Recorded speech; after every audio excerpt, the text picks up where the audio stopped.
ആശ്വാസം നേടാം. ഹൃത്തിനുള്ളിൽ ജീവൻ നൽകും വചനം, തിരുവചനം. ആബാ പിതാവേ നന്ദി, ഈശോയെ നന്ദി, പരിശുദ്ധാത്മാവേ നന്ദി. ത്രിയേക ദൈവമേ, അവിടുത്തെ പരിശുദ്ധമായ സാന്നിധ്യം ഏറ്റുപറഞ്ഞ് ഞങ്ങളങ്ങേ ആരാധിക്കുന്നു, സ്തുതിക്കുന്നു, മഹത്വപ്പെടുത്തുന്നു.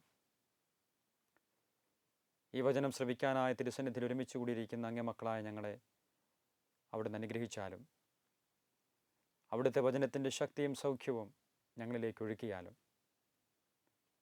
അവിടുത്തെ വചനത്താൽ ഞങ്ങളുടെ ജീവിതത്തിൻ്റെ എല്ലാ ദുഃഖങ്ങളും, സങ്കടപ്പെടുത്തുന്ന ഓർമ്മകളും, വേദനിപ്പിക്കുന്ന ചിന്തകളും നീക്കി ഒരു പുത്തൻ പ്രകാശം കൊണ്ട് ഞങ്ങളുടെ ജീവിതത്തെ നിറച്ചാലും. പരിശുദ്ധാത്മാവെ ഞങ്ങളിൽ നിറയണമേ. വചനത്തിൻ്റെ ഉപാസകയായ പരിശുദ്ധ അമ്മേ, ഞങ്ങൾക്ക് വേണ്ടി പ്രാർത്ഥിക്കണമേ. ആമേൻ. ഈശോയിൽ പ്രിയപ്പെട്ട സഹോദരങ്ങളെ, വിലാപങ്ങളുടെ പുസ്തകം 3-ാം അധ്യായം എൻ്റെ കഷ്ടതയുടെയും അലച്ചിലിൻ്റെയും ഓർമ്മ കൈപ്പേറിയ വിഷമാണ്. അതിനെപ്പറ്റി നിരന്തരം ചിന്തിച്ച് എൻ്റെ മനം തകരുന്നു. എന്നാൽ ഒരു കാര്യം ഞാൻ ഓർക്കുന്നു, അത് എനിക്ക് പ്രത്യാശ തരുന്നു. കർത്താവിൻ്റെ സ്നേഹം ഒരിക്കലും അസ്തമിക്കുന്നില്ല, അവിടുത്തെ കാരുണ്യം ഒരിക്കലും അവസാനിക്കുന്നില്ല. ഇന്നോളമുള്ള തൻ്റെ കഷ്ടതയുടെയും അലച്ചിലിൻ്റെയും ഓർമ്മകൾ സമ്മാനിച്ച, ദുഃഖങ്ങളുടെയും വേദനകളുടെയും ഒക്കെ മധ്യേ നിൽക്കുമ്പോൾ വിലാപഗ്രന്ഥകാരൻ ഇങ്ങനെ എഴുതി വച്ചിരിക്കുന്നു: എന്നാൽ ഒരു കാര്യം എനിക്ക് പ്രത്യാശ തരുന്നു, ഒരു കാര്യം എന്നെ മുന്നോട്ട് ജീവിക്കാൻ എനിക്ക് പ്രേരണ നൽകുന്നു, ഒരു ചാലകശക്തിയായി എനിക്ക് ലഭിക്കുന്നു. ദൈവത്തിൻ്റെ സ്നേഹം ഒരിക്കലും അവസാനിക്കുന്നില്ല, അവിടുത്തെ കാരുണ്യം ഒരിക്കലും അസ്തമിക്കുന്നില്ല. പ്രിയപ്പെട്ട ദൈവമക്കളെ, വിശുദ്ധ ഗ്രന്ഥം ആദ്യം മുതൽ അവസാനം വരെ നമ്മൾ വായിച്ചു പോകുമ്പോൾ ഈ വേദപുസ്തകത്തിന് നമുക്ക് കൈമാറാനുള്ള ഒരു സന്ദേശം ഇതാണ്. സംഭവങ്ങളിലൂടെ, ഉപമകളിലൂടെ, അത്ഭുതങ്ങളിലൂടെ, ഉപദേശങ്ങളിലൂടെയൊക്കെ വിശുദ്ധ ഗ്രന്ഥം നമുക്ക് കൈമാറുന്നൊരു സത്യം ഇതാണ്: നിനക്കൊരു ദൈവമുണ്ട്, ആ ദൈവം നിൻ്റെ കൂടെയുണ്ട്, ആ ദൈവം നിന്നെ സ്നേഹിക്കുന്നു. നിന്നെ അറിയുന്ന, നിന്നെ മനസ്സിലാക്കുന്ന ഒരു ദൈവം നിൻ്റെ കൂടെയുണ്ട്. ആ ദൈവം നിന്നെ സ്നേഹിക്കുന്നു. നിന്നെ തളരുവാൻ നിന്നെ അനുവദിക്കില്ല. ഇത് വിശുദ്ധ ഗ്രന്ഥം നമുക്ക് കൈമാറുന്ന ഏറ്റവും വലിയ സന്ദേശമാണ്. വിശുദ്ധ ഗ്രന്ഥത്തിന് നമ്മോട് പറയാനുള്ള ഏറ്റവും വലിയ ആശ്വാസത്തിൻ്റെ, ഏറ്റവും വലിയ സ്നേഹത്തിൻ്റെ സന്ദേശം ഇതാണ്: ദൈവം എൻ്റെ കൂടെയുണ്ട്, ആ ദൈവം എന്നെ സ്നേഹിക്കുന്നു. നീയല്ല ദൈവത്തെ സ്നേഹിച്ചത്, ദൈവമാണ് നിന്നെ സ്നേഹിക്കുന്നത്. സ്നേഹത്തിന് മുൻകൈയെടുക്കുന്ന ദൈവമാണ്. 1 യോഹന്നാൻ 4:10 നമ്മൾ വായിക്കുന്നുണ്ട്: നാം ദൈവത്തെ സ്നേഹിച്ചു എന്നതിലല്ല, അവിടുന്ന് നമ്മെ സ്നേഹിക്കുകയും നമ്മുടെ പാപങ്ങൾക്ക് പരിഹാരമായി സ്വന്തം പുത്രനെ നൽകുകയും ചെയ്തു എന്നതിൽ ദൈവത്തിൻ്റെ സ്നേഹം നാം മനസ്സിലാക്കുന്നു. സങ്കീർത്തനം 27:10 നമ്മൾ വായിക്കുന്നു: നിൻ്റെ അപ്പനും അമ്മയും നിന്നെ ഉപേക്ഷിച്ചാലും നിൻ്റെ കർത്താവ് നിന്നെ ഉപേക്ഷിക്കില്ല. യെശയ്യാ പ്രവാചകന്റെ പുസ്തകം 49-ാം അധ്യായം 15-ാം തിരുവചനത്തിൽ നമ്മൾ വായിക്കുന്നു: ഇതാ, പെറ്റമ്മ നിന്നോട് കരുണ കാണിച്ചില്ലെങ്കിലും ഞാൻ നിന്നെ സ്നേഹിക്കുന്നു, നിന്നോട് കരുണ കാണിക്കാതിരിക്കില്ല. ദൈവം നിൻ്റെ കൂടെയുണ്ട്, ആ ദൈവം നിന്നെ സ്നേഹിക്കുന്നു. ഇതാണ് വിശുദ്ധ ഗ്രന്ഥം നമുക്ക് നൽകുന്ന കൈമാറുന്ന ഏറ്റവും വലിയ ആശ്വാസത്തിൻ്റെ സന്ദേശം. പക്ഷേ പ്രിയപ്പെട്ടവരെ, എന്നിട്ടും മനുഷ്യമക്കൾക്ക് ഇത് ഉൾക്കൊള്ളാനാവുന്നില്ല. ദൈവമുണ്ട്, ആ ദൈവം നിന്നെ സ്നേഹിക്കുന്നു. അപ്പോൾ സ്വാഭാവികമായി അവർക്കൊരു സംശയം. ജീവിതത്തിലെ ഈ പ്രതിസന്ധികളും തകർക്കുന്ന, പരാജയപ്പെടുത്തുന്ന ഈ അനുഭവങ്ങളും ജീവിതത്തെ തുറച്ചു നോക്കുമ്പോൾ സ്വാഭാവികമായി ഒരു സംശയം: ദൈവം കൂടെയുണ്ട് എന്ന് പറഞ്ഞിട്ട്, ദൈവം സ്നേഹിക്കുന്നുണ്ട് എന്ന് പറഞ്ഞിട്ട്, എന്താ എനിക്ക് രോഗത്തിൻ്റെ അവസ്ഥ? ദൈവം കൂടെ ഉണ്ടെങ്കിൽ, ദൈവം സ്നേഹിക്കുന്നവനാണെങ്കിൽ ഒരു സൗഖ്യമല്ലേ കിട്ടേണ്ടത്? ദൈവം സ്നേഹിക്കുന്നവനാണെങ്കിൽ ജീവിതത്തിൽ എപ്പോഴും വിജയങ്ങളല്ലേ ഉണ്ടാകേണ്ടത്? ദൈവം സ്നേഹിക്കുന്നവനാണെങ്കിൽ ജീവിതം ശുഭകരമായി മുന്നോട്ട് പോവുകയല്ലേ വേണ്ടത്?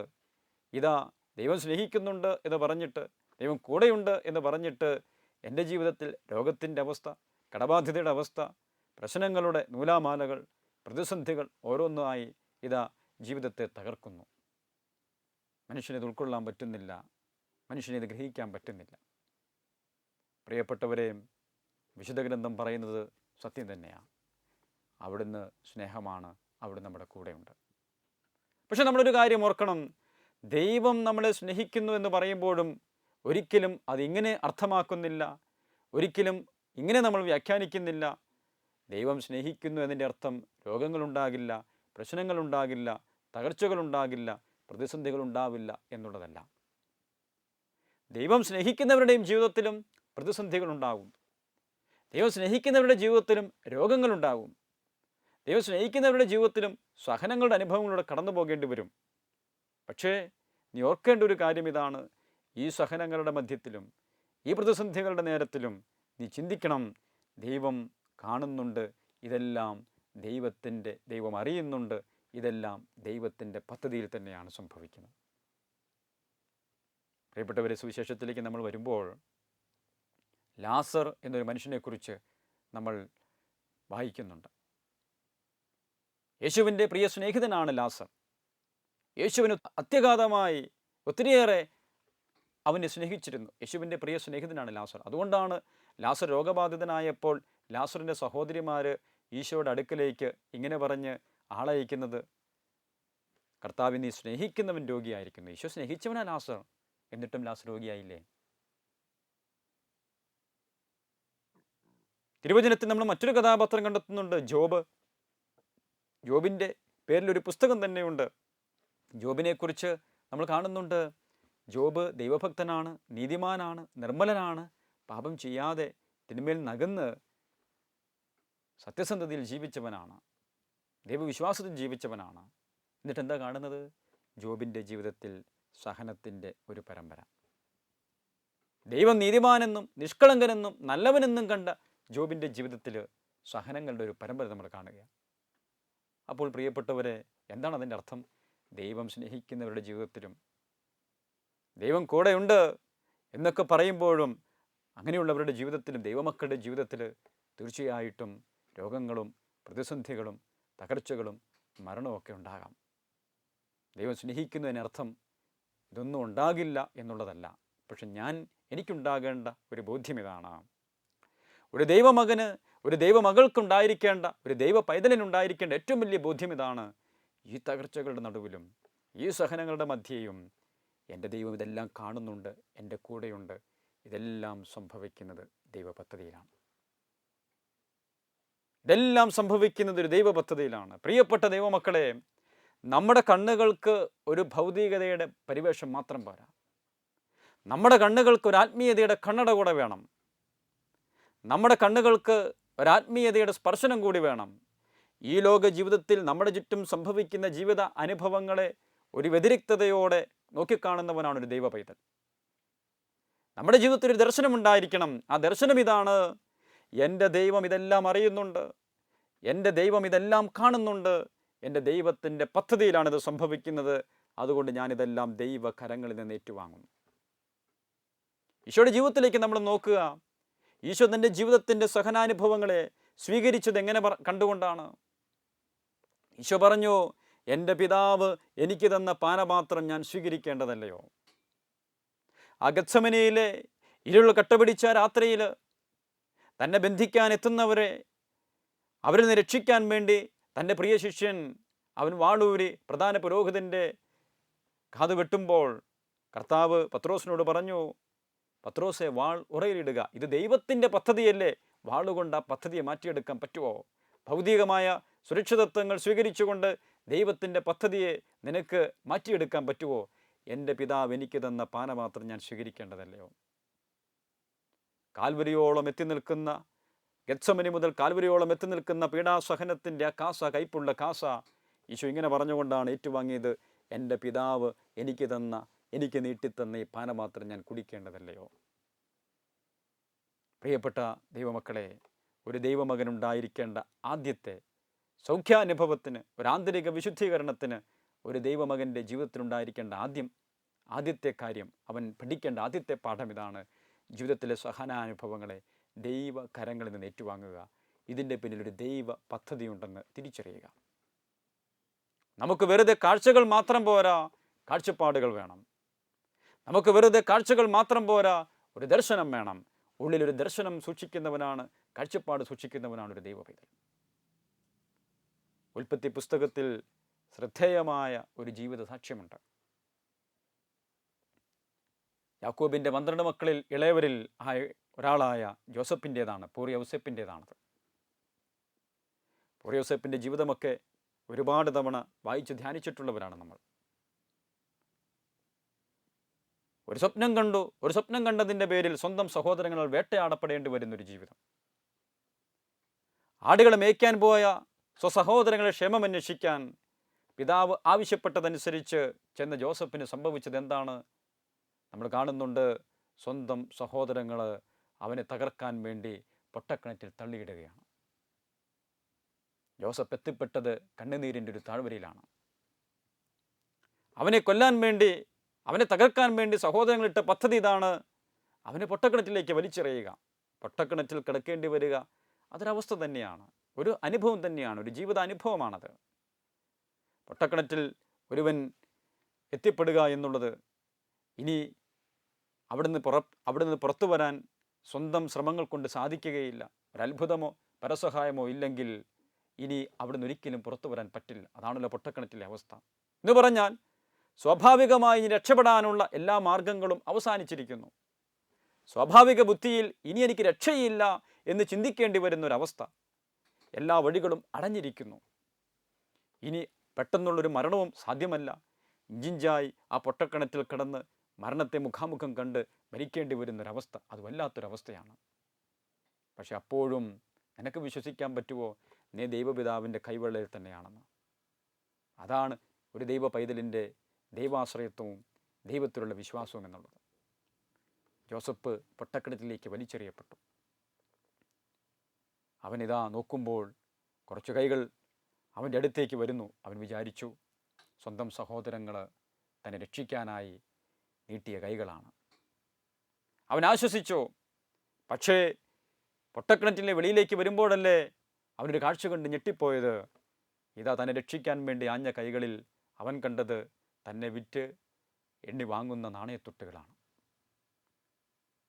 ജോസഫിൻ്റെ മനസ്സിന് ഏറ്റവും കൂടുതൽ ആകുലപ്പെടുത്തിയ ചിന്ത, ഇതെല്ലാം ചെയ്തത് സ്വന്തം സഹോദരങ്ങൾ തന്നെയാണല്ലോ, കൂടപ്പിറപ്പുകൾ തന്നെയാണല്ലോ എന്ന ചിന്തയാണ് അവൻ അങ്ങേയറ്റം പര്യാകുലനാക്കിയത്, ദുഃഖിതനാക്കിയത്. സ്വന്തം സഹോദരങ്ങൾ തന്നെ അവനെ 20 വെള്ളിക്കാശിന് അടിമയായി ഇസ്മായിലേർക്ക് വിറ്റു, ഒരു കച്ചവട സംഘത്തിന് വിറ്റു. പ്രിയപ്പെട്ട യുവമക്കളെ, നമുക്കറിയാം ഇസ്രായേൽ കച്ചവട സംഘത്തിന് വിൽക്കപ്പെട്ട ജോസഫ് എത്തുന്നത് ഈജിപ്തിലെ ഫറവോയുടെ സൈന്യാധിപനായ പുത്തിഫാറിൻ്റെ വീട്ടിലാണ്. പുത്തിഫാറിൻ്റെ വീട്ടിൽ ഒരു അടിമപ്പണിക്ക് വേണ്ടി എത്തപ്പെട്ട ജോസഫ്, അവൻ ദൈവഭക്തനായിരുന്നു, ദൈവത്തെ മാനിച്ചവനാണ്.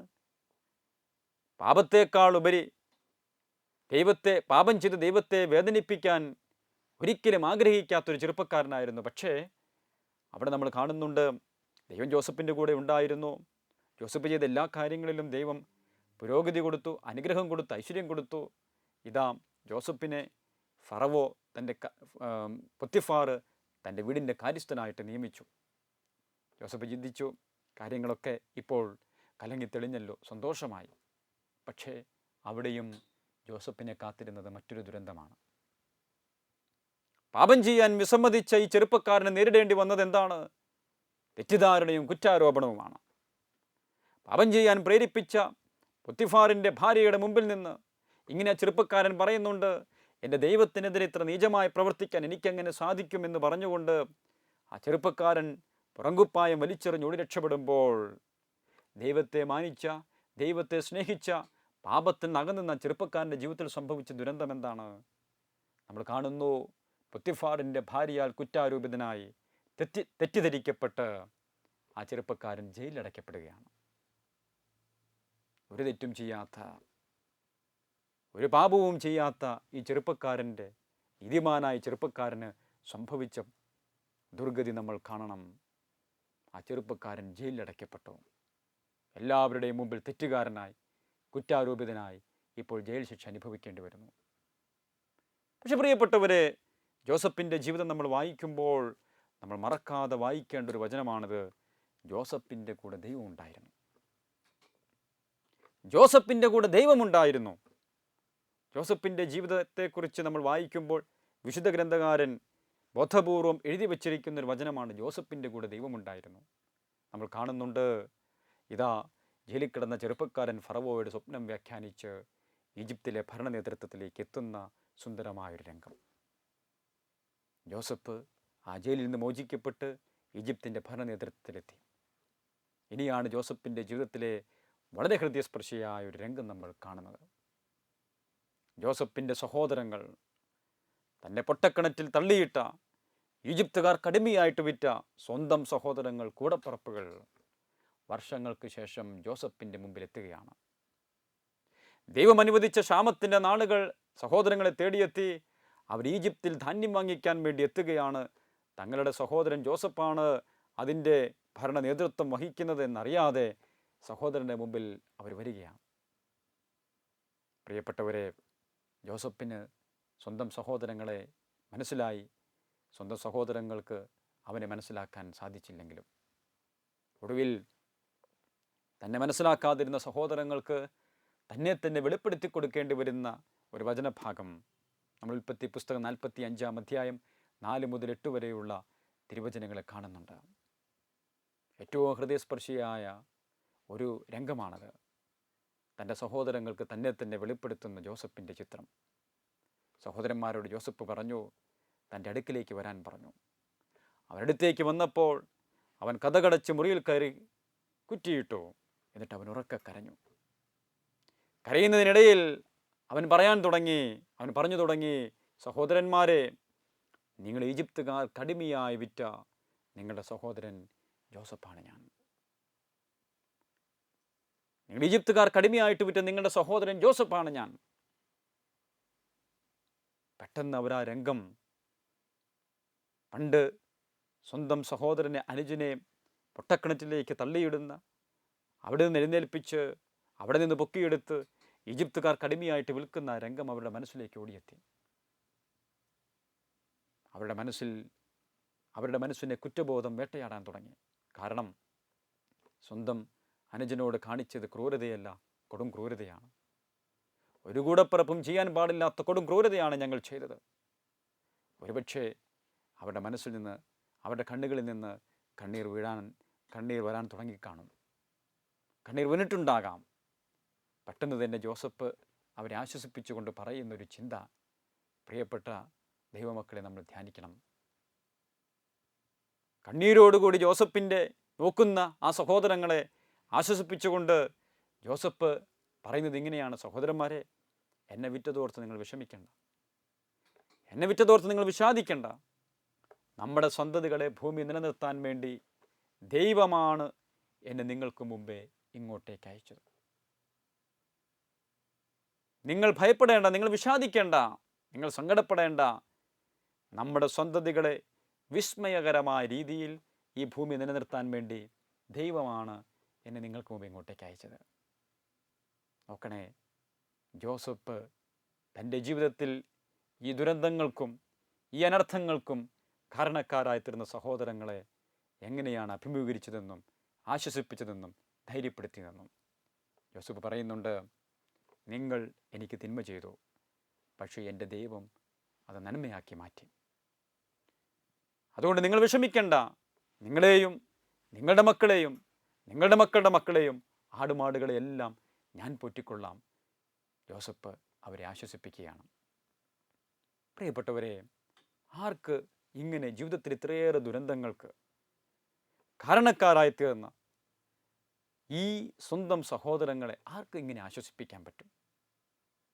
തൻ്റെ ജീവിതത്തിലെ എല്ലാ ദുരന്തങ്ങൾക്കും അനർത്ഥങ്ങൾക്കും കാരണക്കാരായി തീർന്ന ഈ സാഹചര്യങ്ങളെ ഒരു വ്യക്തി സാധാരണ രീതിയിൽ പഠിക്കുമ്പോൾ അതിന് കാരണക്കാരായി തീർന്ന വ്യക്തികളെയും സാഹചര്യങ്ങളെയും വെറുപ്പോടുകൂടി നോക്കിക്കാണുമ്പോൾ ജോസഫിൽ നമ്മൾ കാണുന്ന മറ്റൊരു ചിന്തയാണ്, ജോസഫ് അവരെ സ്നേഹിച്ചു, അവരെ ധൈര്യപ്പെടുത്തി, അവരെ ആശ്വസിപ്പിച്ചു, അവരോട് പറഞ്ഞു, നിങ്ങളല്ല എന്നെ വിറ്റത്, എൻ്റെ ദൈവം എന്നെ അയച്ചതാണ്. പ്രിയപ്പെട്ടവരെ, ഒരു സൗഖ്യാനുഭവത്തിൽ നമ്മൾ എത്തണമെങ്കിൽ, ഒരാന്തരിക സൗഖ്യത്തിൽ, ഒരു ആന്തരിക വിശുദ്ധീകരണം നമ്മൾ പ്രാപിക്കണമെങ്കിൽ ആദ്യമേ നമ്മൾ മനസ്സിലാക്കേണ്ട ഒരു ചിന്ത, ഈ തിക്താനുഭവങ്ങൾക്കൊക്കെ പിന്നിൽ എൻ്റെ ദൈവത്തിൻ്റെ ഒരു കരമുണ്ട്, ഒരു പദ്ധതിയുണ്ട്. ഇവിടെയൊക്കെ ദൈവം എന്നെ ഉപേക്ഷിച്ചിട്ടില്ല, ദൈവം എൻ്റെ കൂടെ തന്നെയുണ്ട്. എൻ്റെ ദൈവം എൻ്റെ കൂടെയുണ്ട്. ദൈവത്തിന് ഇതിൻ്റെ പിന്നിൽ ഒരു പദ്ധതിയുണ്ട്. അതാണ് ജോസഫ് പറഞ്ഞത്, നിങ്ങളെന്നെ വിറ്റു, പക്ഷേ എൻ്റെ ദൈവം എന്നെ അയച്ചു. നിങ്ങളെന്നെ വിറ്റതും നിങ്ങളെന്നെ പൊട്ടക്കിണറ്റിൽ തള്ളിയിട്ടതും ഒക്കെ എന്നെ അയക്കുന്ന പദ്ധതിയുടെ ഭാഗമാക്കി എൻ്റെ ദൈവം ഉയർത്തി. അതാണ് ജോസഫ് പറഞ്ഞത്. ദൈവത്തിലേക്ക് നോക്കുന്ന, വിശ്വസിക്കുന്ന ഒരു ദൈവ പൈതലിന് മാത്രമേ ഇങ്ങനെ പറയാൻ പറ്റുകയുള്ളൂ. ഒരു ദൈവിക പദ്ധതിയിൽ വിശ്വസിക്കുന്ന ഒരു ദൈവ പൈതലിന് മാത്രമേ ഇങ്ങനെ പറഞ്ഞ് ആശ്വസിപ്പിക്കാൻ പറ്റുള്ളൂ, നിങ്ങളെന്നെ വിറ്റുവെങ്കിലും എൻ്റെ ദൈവം എന്നെ അയച്ചു വന്നു. റോമാക്കാർക്കെഴുതിയ ലേഖനം 8-ാം അധ്യായം 28-ാം തിരുവചനം, ദൈവത്തെ സ്നേഹിക്കുന്നവർക്ക്, അവിടുത്തെ പദ്ധതി അനുസരിച്ച് വിളിക്കപ്പെട്ടവർക്ക് ദൈവമെല്ലാം നന്മയ്ക്കാക്കി മാറ്റും. ഒരു ദൈവ പദ്ധതിയിൽ വിശ്വസിക്കുന്ന മകന് ഈ അവസ്ഥയിലും ദൈവം എന്നെ കൈവിട്ടിട്ടില്ല, എൻ്റെ ദൈവം എൻ്റെ കൂടെയുണ്ട് എന്ന് വിശ്വസിക്കുന്ന ഒരു മകന് ഇതാ നൽകിയിരിക്കുന്ന വാഗ്ദാനം, ഒരു ദൈവ പൈതലിന്, ദൈവ മകൾക്ക് ദൈവം നൽകിയിരിക്കുന്ന വാഗ്ദാനം എല്ലാം നന്മയ്ക്കാക്കി മാറ്റുമെന്നാണ്. അതുകൊണ്ട് പ്രിയപ്പെട്ടവരെ, നമ്മുടെ മുറിവുകളിലേക്കൊക്കെ നോക്കി നമ്മൾ ആരെയാണ് പഴിച്ചുകൊണ്ടിരിക്കുന്നത്? ഒരുപക്ഷെ ജീവിതത്തിൽ മുറിവുകൾ നൽകിയ ഒത്തിരിയേറെ വ്യക്തികളുണ്ടാകാം. മുറിവേൽപ്പിക്കപ്പെട്ട അനുഭവങ്ങളുടെ കടന്നു പോകേണ്ട സാഹചര്യങ്ങളുണ്ടാകാം. ഈ ലോക ജീവിതത്തിൽ മുറിവുകൾ ഏൽക്കാത്തവരായി ആരുണ്ട്? ഒരുപക്ഷെ ബാല്യകാലത്തിലെ സ്നേഹരാഹിത്യത്തിൻ്റെ അനുഭവങ്ങളുണ്ടാകാം. വഞ്ചിക്കപ്പെട്ടതിൻ്റെ കൈപ്പേറിയ ഓർമ്മകളുണ്ടാകാം. ഒറ്റിക്കൊടുക്കലുകൾ സമ്മാനിച്ച മുറിവുകളുണ്ടാകാം. ദാരിദ്ര്യ ദുഃഖത്തിൻ്റെ മുറിവുകളുണ്ടാകാം. അധികാരികളിൽ നിന്നും ജീവിത പങ്കാളികളിൽ നിന്നും കിട്ടേണ്ടി വന്ന സഹനാനുഭവങ്ങളുടെ മുറിവുകൾ നമുക്കുണ്ടാകാം.